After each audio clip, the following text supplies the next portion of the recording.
There was this time, back in 1692, Salem, Massachusetts, a small Puritan town, tightly bound by religion, fear, and silence. And then it started. A few young girls claimed they were being attacked by witches. No proof, no clear signs, just trembling bodies, strange behavior, wild accusations, and people believed them. At first, it was one or two names. Then it spread. Neighbors turning on neighbors, ordinary people, mothers, daughters, farmers, teachers, suddenly being labeled evil. And the thing is, they weren't. There was no magic, no curses, no proof. Just fear and belief. And that belief, it was enough. People were executed, lives destroyed, not because of what was real, but because of what was believed to be real. That's what shook me. Not the rituals, not the superstition, but the fact that entire communities could be convinced that illusion was truth, and that truth was a threat. And it still happens. Not with torches and trials, maybe, but in quieter ways, in our minds, on our screens, in the stories we've accepted without questioning. Let's just sit with that for a second. That what you believe starts to become what you see. And if enough people around you believe the same thing, it stops feeling like belief. It starts to feel like fact. I mean, how much of your reality right now is actually yours? How many of your fears, your definitions of success, the way you think love should look, how many of those were shaped by you, and how many were handed to you, repeated enough times until you accepted them as truth? Because the Salem trials didn't happen because people were stupid.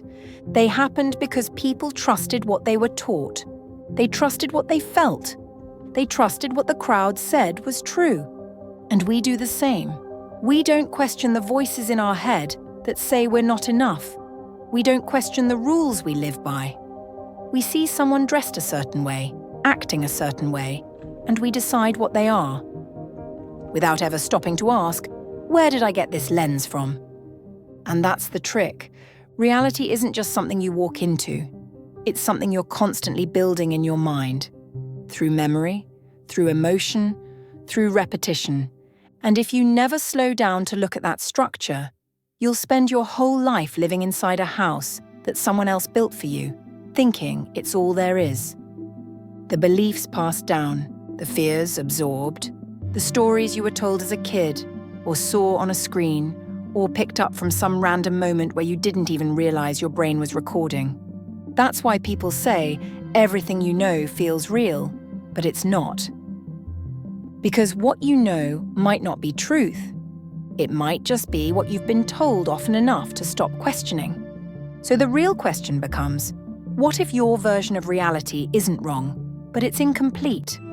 And what if peace, freedom, clarity, all of that, starts not by learning something new, but by unlearning everything you never chose in the first place?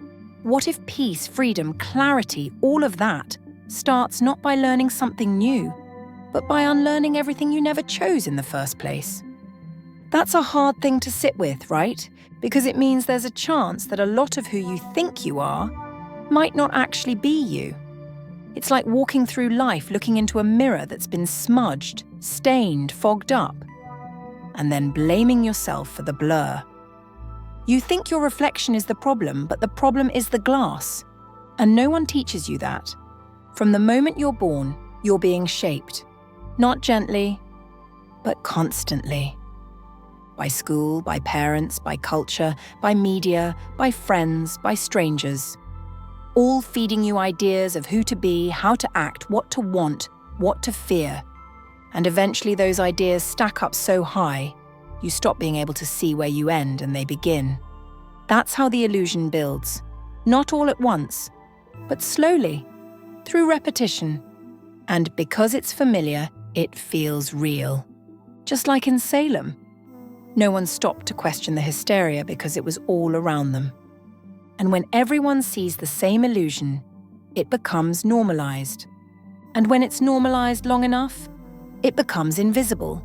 So now you're walking through your life reacting to things that were programmed into you, fears, doubts, goals, and you think it's all coming from you.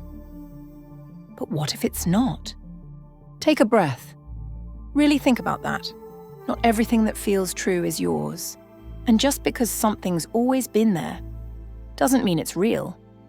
This isn't about becoming someone new. It's about remembering who you were before the noise.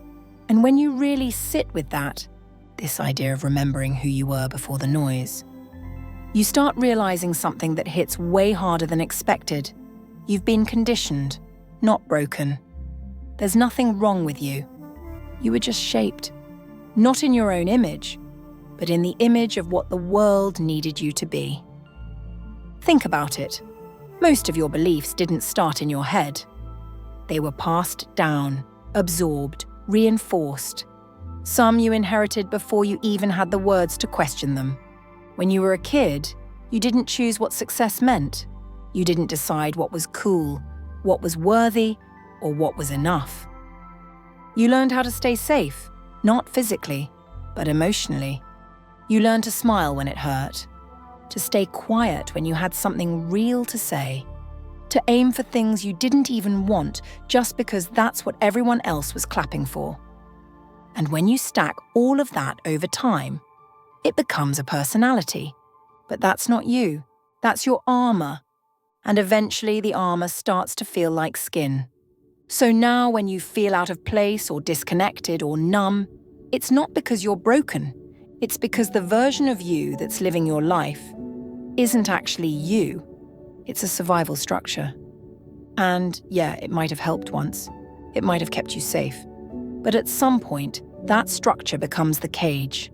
And what's even harder, most people never notice they're living like this because the illusion is that well built. It looks like confidence. It sounds like purpose. It even fools the people around you. But deep inside, you feel it. That quiet disconnect. That dull ache when things should feel exciting. That tiny voice that says, there has to be more than this. And that voice? That's you. Not the programmed voice, not the social voice, but the version of you that remembers. Remembers what it felt like to move without fear, to speak without rehearsing, to exist without constantly managing how you're being perceived. That version of you is still in there. You don't need to become her. You just need to stop trying so hard to be everything else.